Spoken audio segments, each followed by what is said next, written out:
नमस्कार दोस्तों, न्यूज तक की साप्ताहिक सभा में आपका एक बार फिर स्वागत है। साल 2024 वक्त की दहलीज पर दस्तक दे रहा है और 2023 बस जाने को है। साल 2024 में देश के आम चुनाव होने हैं, इसलिए सियासी नजरिए से बेहद ही अहम साल आप इसे कह सकते हैं। लेकिन उससे पहले भी कई ऐसी बड़ी राजनीतिक घटनाएं साल 2024 की शुरुआत से ही हमारे सामने आएंगी जो देश की राजनीति पर बड़ा असर डाल सकती हैं।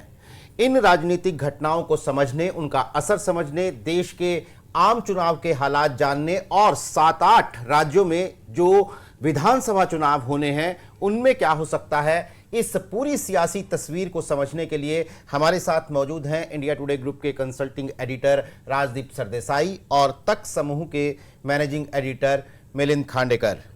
राजदीप, आपका स्वागत है साप्ताहिक सभा में। सबसे पहले आपसे मेरा सवाल यही है कि देश की सबसे बड़ी सियासी घटना, जो सबसे पहली सियासी घटना है, वो कांग्रेस पार्टी की भारत न्याय यात्रा है राहुल गांधी की, जो 14 जनवरी से शुरू हो रही है।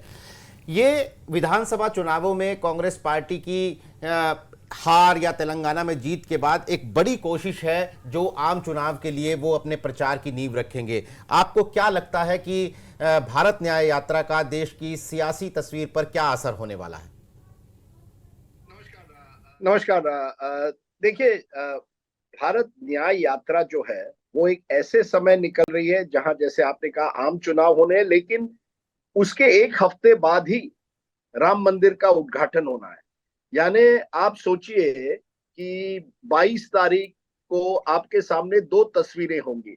एक है प्रधानमंत्री राम मंदिर के सामने और दूसरे है राहुल गांधी सड़कों पर मणिपुर से महाराष्ट्र जाते हुए।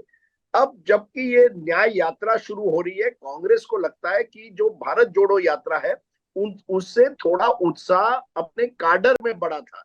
ऐसा नहीं है कि जनता में कांग्रेस की लोकप्रियता बढ़ी। आप देखिए कि चुनाव के नतीजे कर्नाटका में जरूर कांग्रेस को फायदा हुआ क्योंकि वहां कांग्रेस का संगठन ही मजबूत था। लेकिन जैसे हम उत्तर भारत में आए, भारत जोड़ो यात्रा का ज्यादा कोई असर नहीं हुआ।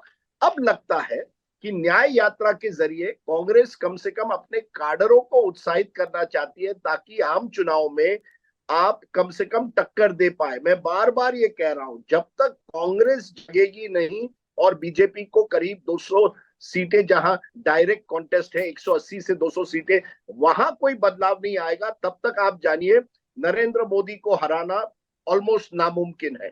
तो मुझे लगता है इस न्याय यात्रा के जरिए कांग्रेस अपने वर्कर्स को उत्साहित करना चाहती है। लेकिन मेरा एक सवाल है कि क्योंकि ये यात्रा एक ऐसे समय हो रही है जहां कांग्रेस का पूरा अटेंशन होना चाहिए आम चुनाव की राजनीति और रणनीति पर, क्या उनके जितने भी रिसोर्सेस हैं, उनकी जितनी भी ताकत है, इस न्याय यात्रा में जाएगी या पार्टी के जो उन 180-200 सीटें जहां पार्टी को कम से कम 80 से 100 सीटें मिलनी होगी उस पर जाएगा? ये बड़ा सवाल है क्योंकि एक बार आपने देखा होगा भारत जोड़ो यात्रा में भी पूरा कांग्रेस ऑर्गेनाइजेशन, संगठन उस यात्रा से जुड़ गई। ऐसा साल है जब तक आपकी अपने साथ करेगी, अपनी रन कैचअप कर रही है और अभी भी दूरी बहुत है कांग्रेस और बीजेपी के बीच में।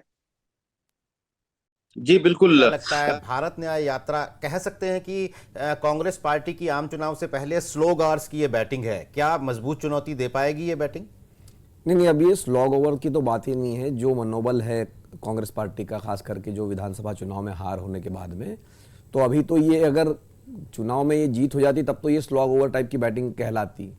लेकिन जो भारत जोड़ो यात्रा थी पहली, या भारत न्याय यात्रा, मुझे लगता है कि चुनाव का फायदा तो इसका अपनी जगह है, लेकिन कम से कम कांग्रेस पार्टी की तरफ से एक आइडियोलॉजिकल जवाब बीजेपी को दिया गया है कि भाई हम सेकुलरिज्म में, अब उसका चुनाव में फायदा होगा या नुकसान होगा वो अलग बात है, लेकिन कम से कम उनका जिस बात पे वो बिलीफ है उसको वो सामने रखना चाह रहे हैं।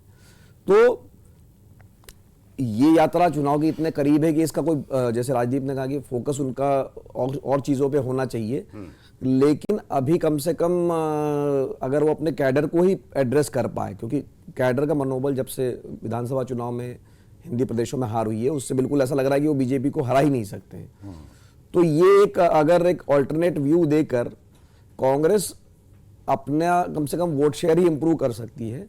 और यहाँ पर ये जानना बहुत ज़रूरी है नीरज कि जो बात हम बार बार, जैसे राजदीप ने कहा 200 सीटों पर मुकाबला वहाँ कांग्रेस नहीं कर पा रही है, इसी को एक और तरीके से आप ये देखिए कि 2009 में देश में 41 करोड़ वोटर थे और 2019 में उनकी संख्या बढ़कर हो गई 61 करोड़। लेकिन कांग्रेस को वोट कितने मिले? 2009 में मिले थे करीब करीब मैं कह रहा हूँ 12 करोड़, और 2019 में भी 10 साल बाद भी जब वोट 20 करोड़ बढ़ गए तब भी कांग्रेस को वोट मिले 12 ही करोड़। तो मतलब जो अगर 20 करोड़ वोट बढ़ भी गए हैं तो ये लोग वोट डालने कांग्रेस को नहीं आ रहे हैं, ये रीजनल पार्टी को डाल रहे हैं, ज्यादातर हिस्सा बीजेपी के पास जा रहा है। तो जब तक कांग्रेस अपना जनाधार नहीं बढ़ाती, या जो नए वोटर है, जो नए लोग जुड़ रहे हैं, उनको अगर ये नहीं लगता है, या लोग जो वोट नहीं डालते हैं जिनको बीजेपी, उनको भी पहुंचने की कोशिश करती है, जो लोग वोट डालने से अब तक बचते रहते हैं, तो जब तक वो लोग आएंगे नहीं तो आपका एब्सोल्यूट वोट वहीं का वहीं है, जबकि वोट शेयर मतलब कुल वोटर बढ़ गए हैं, जो मैंने आपको कहा कि 20 करोड़ वोटर बढ़ गए हैं, लेकिन आपका वोटर जो है जस का तस बना हुआ है। बिल्कुल। और बीजेपी जो है वो 22 करोड़ वोट पे चली गई और इस बार उनका लक्ष्य है कि हम 35 करोड़ वोट लाएंगे जी। तो मतलब कांग्रेस तो अपना बेस ही बचाने में लगी हुई, जबकि बीजेपी उसको एक्सपैंड करने में लगी हुई। मैं एक छोटी सी नीरज भाई मिलिंद भाई, मैं एक छोटी सी बात जोड़ दूं। आपको याद होगा एक 10 दिन पहले जब इंडिया अलायंस की मीटिंग हुई थी, तब ममता बनर्जी और अरविंद केजरीवाल ने मल्लिकार्जुन खड़गे का नाम आगे किया था कि उनको हमारा प्रधानमंत्री के तरह से दावेदार हम बना सकते हैं। अब आप सोचिए, उसके 10 दिन बाद कांग्रेस कहती है राहुल गांधी के नेतृत्व में ये भारत न्याय यात्रा होगी। यानी कांग्रेस एक बार फिर कह रही है, शायद अपने कुछ सहयोगियों को भी, कि हमारा नेता जो है, नंबर 1 नेता अभी भी राहुल गांधी है। आप भले ही मल्लिकार्जुन खड़गे का नाम आगे कर रहे हैं, लेकिन हम राहुल गांधी के नेतृत्व में इस चुनाव में जा रहे हैं। तो एक बात ये। नंबर 2, अगर आप यात्रा का रूट देखें तो वो कुछ ऐसे राज्यों में जा रही है जहां कांग्रेस नंबर 1 पार्टी नहीं है, जहां उनके सहयोगी मजबूत है, जैसे बिहार लीजिए या बंगाल लीजिए। मेरा ये सवाल है कि जब राहुल गांधी उस राज्य में जाएंगे तो वो क्या करना चाहते हैं? कांग्रेस के कार्यकर्ताओं को मजबूत करना चाहते हैं? किसके खिलाफ आप न्याय मांग रहे हैं? क्या ममता बनर्जी के साथ आप उस यात्रा में जाएंगे? क्या ममता बनर्जी राहुल गांधी के साथ उस यात्रा में रहेंगी जब वो बंगाल से जाती है? क्या नीतीश जी और लालू जी तेजस्वी वहां रहेंगे बिहार में? तो मुझे लगता है ये सब क्या है कि इस चुनाव में आप इंडिया अलायंस के नाम पर जा रहे हैं, लेकिन कांग्रेस अपनी न्याय यात्रा कर रही है। हर पार्टी को अपना हक है अपने आप को मजबूत करना, लेकिन वो तालमेल जो होना चाहिए, जब आप चुनाव में जा रहे हैं एक अलायंस की तरह से, वो तालमेल नजर नहीं आ रहा है। और ये न्याय शब्द भी है, इसका वाकई मतलब क्या है, ये कांग्रेस को अपने जनता के सामने रखना पड़ेगा। क्या वो रोजगार देना चाहती है, क्या देना चाहती है? तभी मुझे लगता है इस यात्रा का कोई वाकई असर हो सकता है जमीन पर। बिल्कुल। और राजदीप, आपने कि ये यात्रा जब निकल रही होगी तो इसके बरक्स, इसके सामने जो है वो प्राण प्रतिष्ठा समारोह चल रहा होगा 22 जनवरी से। तो ये जब बीजेपी हर शहर को अयोध्या बनाने की बात कर रही है, हर घर के मंदिर को राम मंदिर बनाने की बात कर रही है, देश की ज्यादातर आबादी को इस प्राण प्रतिष्ठा समारोह से जोड़ने की बात कर रही है, ऐसे में आपको क्या लगता है कि ये जो बीजेपी की कोशिश है राम मंदिर में प्राण प्रतिष्ठा के बहाने उसका चुनावी फायदा उठाने की, ये कितनी बड़ी कामयाबी आपको लेती हुई नजर आ रही है? लगता है बीजेपी भावनाओं पर खेल रही है। हर घर को मंदिर बनाइए, ना कहीं को पुलिस बनाना चाहते हैं। यानी राजनीतिक तौर से उनका जो हिंदू जो अंग है, वो लोगों को उसके बारे में एक बार फिर याद दिलाना चाहते हैं कि देखिए जो भी हो, बाकी जो भी हो रहा है, लेकिन हम पॉलिटिकल हिंदू हैं। तो वो एक भावनात्मक मुद्दा जो लोगों के सामने रखने की कोशिश करेंगे राम मंदिर के जरिए। वहां कांग्रेस जब न्याय का शब्द इस्तेमाल करती है, वो कहीं वैचारिक लड़ाई करना चाहती है, ऐसा लगता है। आज की राजनीति में क्या भावनात्मक मुद्दे उतने चलेंगे? अब तक तो बीजेपी को यश मिला है जब उन्होंने भावनात्मक मुद्दों को लोगों के सामने रखा है, लेकिन असली लड़ाई जो होती है वो मुझे लगता है अभी भी भावनाओं पर नहीं होती, आपके गवर्नेंस ट्रैक रिकॉर्ड पर होती है। अगर आपने लोगों को, पिछली बार भी मैं कहूंगा 2019 में जब वो किसान सम्मान निधि लोगों के पॉकेट्स में आई, जनधन के द्वारा आपके बैंक अकाउंट्स में आई, उसका ज्यादा असर पड़ता है। जब आप लाभार्थी बनते हैं तो मुझे लगता है उसका ज्यादा असर पड़ता है। राम मंदिर का जो मुद्दा है भावनाओं से जुड़ा हुआ है, बीजेपी उसको बड़ा करेगी, कुछ लोग कुछ उनके क्रिटिक्स कहेंगे ये पॉलिटिकल स्पेक्टिकल आप बना रहे हैं, इवेंट मैनेजमेंट कर रहे हैं, लेकिन जो भी हो वो एक आपका एक वेपन आपके सामने है, एक हथियार, एक तरह से राजनीतिक हथियार है। लेकिन असली लड़ाई जो है, मुझे नहीं लगता इन भावनात्मक मुद्दों पर आप चुनाव जीतते हैं। वो आपके लिए एक एडवांटेज होता है। आप चुनाव जीतते हैं अगर वाकई आप उन लाभार्थियों को कन्विंस कर पाते हैं कि अगर आपकी सरकार गई तो दूसरी तरफ से आपको वो बेनिफिट्स नहीं मिलेंगे। तो मुझे लगता है कांग्रेस का प्रयास रहेगा ये वैचारिक लड़ाई का, और बीजेपी इस लड़ाई को राम मंदिर के जरिए इस बार भावनाओं से जोड़ रही है। पिछली बार बालाकोट के बाद एक तरह से राष्ट्रभक्ति की बात हुई थी, इस बार मुझे लगता है कहीं ना कहीं धर्म को लेके राजनीति जरूर होगी जनवरी 22 के बाद। एक रंग देने की कोशिश की जा रही है कि सोनिया गांधी और मल्लिकार्जुन खड़गे को निमंत्रण भेजा गया है, लेकिन कांग्रेस जो है वो दुविधा में है। कांग्रेस फैसला नहीं कर पा रही है कि वो जाएगी या नहीं जाएगी। क्या इसे कांग्रेस के खिलाफ भी एक हथियार के तौर पर इस्तेमाल किया जाएगा? बिल्कुल, मुझे लगता है कांग्रेस इसी दुविधा में है, और ये पहली बार नहीं है। पिछले 20 सालों से बीजेपी ने लगातार प्रयास किया है कि कांग्रेस जो है वो स्यूडो हिंदू है, वो वाकई हिंदुओं की पार्टी नहीं है। और इसी के जरिए ये जो इनविटेशन दिया गया है, अब कांग्रेस के सामने प्रॉब्लम क्या है, अगर आप ना जाए तो लोग बीजेपी तुरंत आपको अपने, और ये तो सोशल मीडिया का जमाना है, तुरंत आपको एंटी हिंदू बताएगी। अगर कांग्रेस जाती है तो वो एक तरह से नरेंद्र मोदी जी और बीजेपी का एंडोर्समेंट कर रही है कि चलिए, आपने जिस तरह से मंदिर के उद्घाटन को एक पॉलिटिकल स्पेक्टिकल बनाया है, हम भी उसमें शामिल हो रहे हैं। तो ये आसान नहीं है, लेकिन और पार्टी भी जो मैंने सुना है बट गई है। दिग्विजय सिंह जैसे कुछ नेता कह रहे हैं नहीं, जरूर इनविटेशन पर जाना चाहिए। वहीं कुछ और नेता जो यंगर जनरेशन के हैं, मैंने सुना है उनका कहना है कि देखिए, अगर आप जाते हैं तो उसका कोई आपको राजनीतिक लाभ नहीं होगा, आप अपना एक अलग फंक्शन बनाने की कोशिश कीजिए अगर, और जनता के सामने ये जो हिंदू वर्सेस एंटी हिंदू जो नैरेटिव है उससे दूर रहिए। तो कांग्रेस के लिए ये बड़ी दुविधा है कि जाए या ना जाए, और जाए तो क्या कहें जब आप जाते हैं।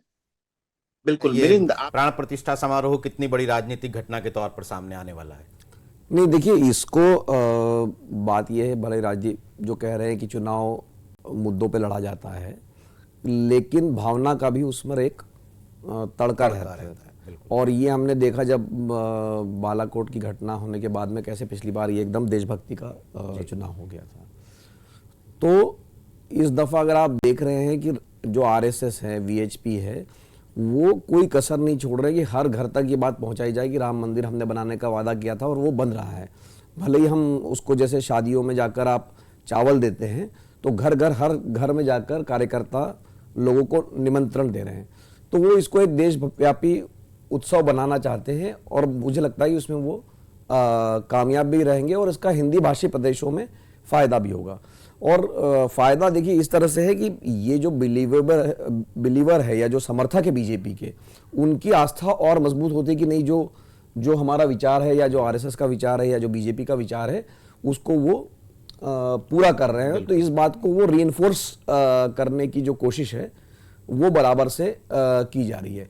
तो राम मंदिर का जनवरी में होना, फिर जो है फरवरी और मार्च में आपको मतलब मार्च के या शुरुआत में या फरवरी के आखिर में चुनावों का ऐलान हो जाएगा।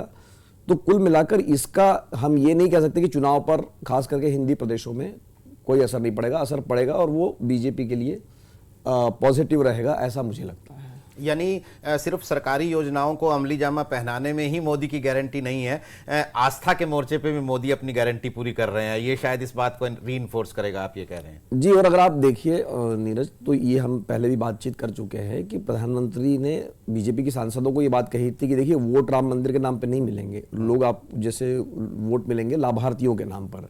तो लाभार्थियों वाला जो काम है वो भी जारी है। ऐसा नहीं है कि इसी के भरोसे चुनाव लड़ा जा रहा है। जैसे मैंने आपसे कहा ना कि वो प्रयास ये है कि भाई सारी चीज़ें हम मतलब चुनाव में आप कोई भी कसर, जो बीजेपी खास करके जिस तरह से कैंपेन करती है, वो कहीं पर भी कोई कसर नहीं छोड़ती है, कोई भी कोना छोड़ती नहीं है। तो अगर किसानों को भी फायदा पहुंचाना है, कल ही खबर ये आई कि भाई पेट्रोल के भी दाम भी 10 रुपए तक कम हो जाएंगे। तो अगर महंगाई से लोगों को शिकायत है तो उसको भी एड्रेस करना है, किसानों को निधि भी देनी है, और जो बिलीवर है, जो समर्थक है भाजपा के, या जो फेंस पे लोग बैठे हैं, उनके लिए ये भी है कि देखो जी, हमने राम मंदिर की बात कही थी, वो हम पूरा कर रहे हैं। वाकई ये जो मल्टी लेयर पॉलिटिक्स है बीजेपी की है, उनका बड़ा स्ट्रांग पॉइंट बनती है। राजदीप से हमारा कनेक्शन फिर से जुड़ गया है। राजदीप, अब हम आते हैं आम चुनाव पर, जिसकी चर्चा जो है वो पिछले कई महीनों से। जी जी राजदीप। इसके पहले एक छोटा सा इंटरेस्टिंग पॉइंट, मैं परसों टीवी देख रहा था और संजय राउत, या मैं मुंबई में हूँ, मुंबई में संजय राउत प्रेस कॉन्फ्रेंस कर रहे थे। कहते यार बीजेपी ने क्या, भाग गए थे और हमें क्रेडिट देना चाहिए, हम असली हिंदू भक्त है, राम भक्त है। राम मंदिर का जो मुद्दा है वो 92 और 2023 में एक बड़ा राजनीतिक सफर करके आया है। अब कोई भी पार्टी अपने आप को एंटी हिंदू नहीं बताना चाहती, और मिलिंद ने बिल्कुल सही कहा, ये ऐसा नहीं है कि केवल बीजेपी ये चुनाव, आम चुनाव भावनाओं पर लड़ेगी। राम मंदिर एक अपने जो कोर वोटर है उसके लिए बहुत बड़ा मुद्दा है, लेकिन जो आपको जब चुनाव जीतते हैं आपको प्लस वोटर चाहिए, जो आपके कोर वोटर के से ज्यादा है। बीजेपी का कोर वोटर हमने देखा है पहले चुनाव में 18-20% तक होता था, अब बीजेपी का वोट परसेंटेज 37 तक गया है। ये जो नया वोटर है उसको लुभाने के लिए केवल राम मंदिर काफी नहीं है, और मुद्दे रहेंगे। तो एक तरफ इंडिया अलायंस की दुविधा कि जाए तो जाए कहां, मंदिर में जाए, शिवसेना के साथ मीटिंग करे या नहीं। दूसरी तरफ बीजेपी जो राम मंदिर और लाभार्थी, इन दोनों मुद्दों को लेकर जनता के सामने जाएगी। और मोदी जी का नेतृत्व, ये जो मोदी फैक्टर है, ये भी एक तरह से आप देखेंगे जैसे चुनाव नजदीक आते हैं वो और भी इंपॉर्टेंट हो जाएगा। और बीजेपी बार बार ये कहेगी मोदी वर्सेस हु, मोदी बनाम कौन। तो इन सारी नहीं तो नीरज, चूंकि राजदीप ने शिवसेना का जिक्र किया, और वो हमारे राजदीप भी उन दिनों, हाँ, हम साथ में ही थे जब ये सब हमने अपनी आंखों से देखा था 30 साल में, कि 30 साल में राजनीति कहाँ बदल गई। क्योंकि जब मेरा करियर शुरू हुआ था तब राजदीप पहले से ही काम करते थे। तब मुंबई में दंगे हुए थे, और भयंकर दंगे हुए थे। मतलब ऐसे आप करियर की शुरुआत ही लोगों की लाशें देख के हुई थी। तो जो बाला साहब ठाकरे के बारे में बात की राजदीप ने, कि शिवसेना अब जो क्रेडिट ले रही है, तो उसकी मैं सिर्फ छोटा सा एक किस्सा ये बताना चाहता हूँ कि उस वक्त हुआ ये था कि कार सेवक देश भर से अयोध्या गए थे और बाबरी मस्जिद गिर गई। तो उसके बाद में बीजेपी के नेता जो है इसकी जिम्मेदारी लेने से घबराने लग गए। मतलब उनको लगा कि इसका केस होगा, या जो भी, शायद वो उनके भी जहन में नहीं था कि ये क्या हो गया। तो जो बड़े बड़े नेता थे उन्होंने ये कह दिया कि ये तो हमने नहीं किया है, ये जो मस्जिद गिरी है हमारा कोई लेना देना नहीं है। जबकि बीजेपी इतने दिनों तक कैंपेन कर रही थी, सब कुछ पब्लिकली हो रहा था, लेकिन वो जिम्मेदारी लेने से बच रहे थे।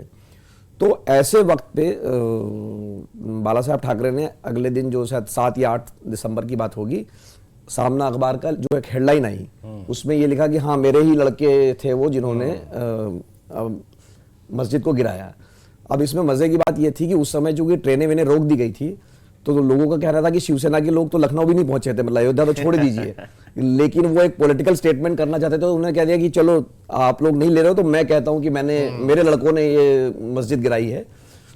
तो जो राजदीप बात कह रहे हैं कि वो शिवसेना तब कांग्रेस के विरोध में थी, और आज वही शिवसेना कांग्रेस के साथ बैठी हुई है। बिल्कुल, काफी इंटरेस्टिंग बात है ये।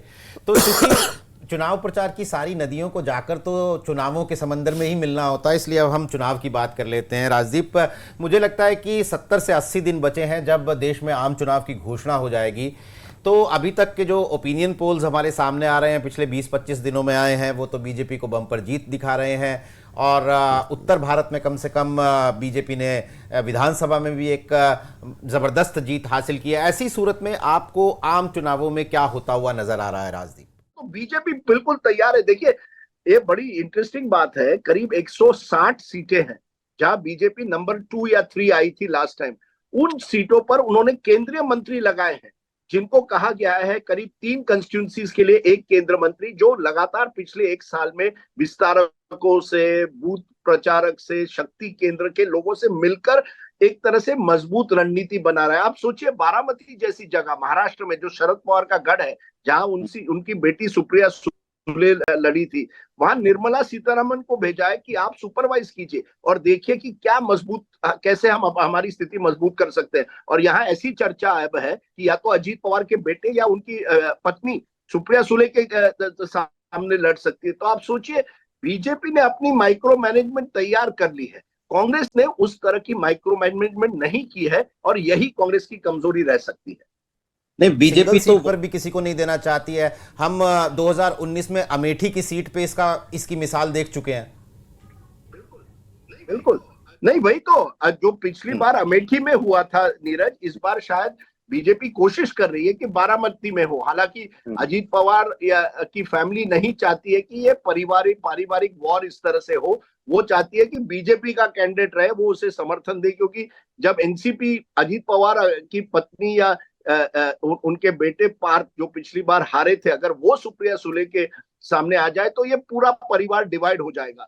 लेकिन बीजेपी इस तरह सोच रही है। ये अब देखिए, बारामती की सीट समझ लीजिए सेफ सीट थी इंडिया अलायंस के लिए। अब उस सेफ सीट पर भी अगर आप टक्कर देने लगे तो कहीं ना कहीं आपकी जो स्ट्रेटेजी है वो इंडिया अलायंस की, वो कमजोर पड़ जाएगी और बीजेपी आप पर हावी हो जाएगी। देखिए, बीजेपी ने बहुत प्रिपरेशन किया है, और अगर इंडिया अलायंस को उनको टक्कर देनी थी तो मुझे लगता है ये स्ट्रेटेजी 6 महीने पहले उनको तैयार करनी थी। बिल्कुल। क्या लगता है कि आम चुनावों को लेकर जिस तरह से बीजेपी की तैयारी है, कांग्रेस का जवाब है, चुनौती है, तो क्या आम चुनावों में होने जा रहा है?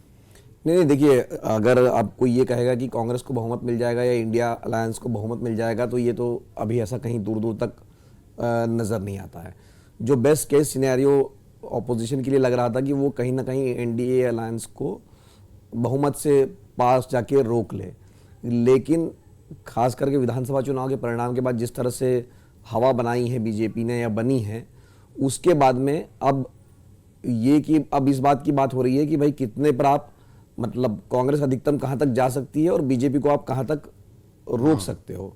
कि 300, अब जो नारा तो 400 का दिया गया है, नारा अपनी जगह है, लेकिन जो अभी भी अगर आप ओपिनियन पोल, 2 ओपिनियन पोल आए हैं पिछले हफ्ते भर में, तो वो सारे 318 या 330 इसी तरह की सीटें दे रहे हैं। तो बावजूद इसके कि बीजेपी का बिहार में अलाई चला गया या महाराष्ट्र में शिवसेना जैसा बड़ा अलाई चला गया, कुल मिलाकर ऐसा नहीं लग रहा है कि उसको 2019 के मुकाबले, और ये तो अभी जनवरी की बात हो रही है, कि कहीं भी उनको नुकसान होता हुआ नज़र नहीं आ रहा है। जी बिल्कुल, ये वाकई बहुत ही दिलचस्प बात है कि चुनावों से तकरीबन 2.5 महीने पहले एक स्थिति बनी हुई है जो बीजेपी की तरफ पेंडुलम को झुकाती नजर आती है, लेकिन फिर भी पुलों के नीचे से पानी बहना है। इंडिया गठबंधन में सीट शेयरिंग फार्मूले से लेकर उनकी प्रचार की रणनीति जो है वो अभी सामने और प्रखर तरीके से आनी है, और चुनावों पर, आम चुनावों पर इसका असर हमें देखने को ज़रूर मिल सकता है, क्योंकि चमत्कार राजनीति में होते हैं, इससे इनकार नहीं किया जा सकता। आज कार्यक्रम में शिरकत करने के लिए राजदीप आपका बहुत बहुत शुक्रिया, मिलिंद आपका भी बहुत बहुत शुक्रिया, तमाम दर्शकों का आभार। आज के लिए नमस्कार।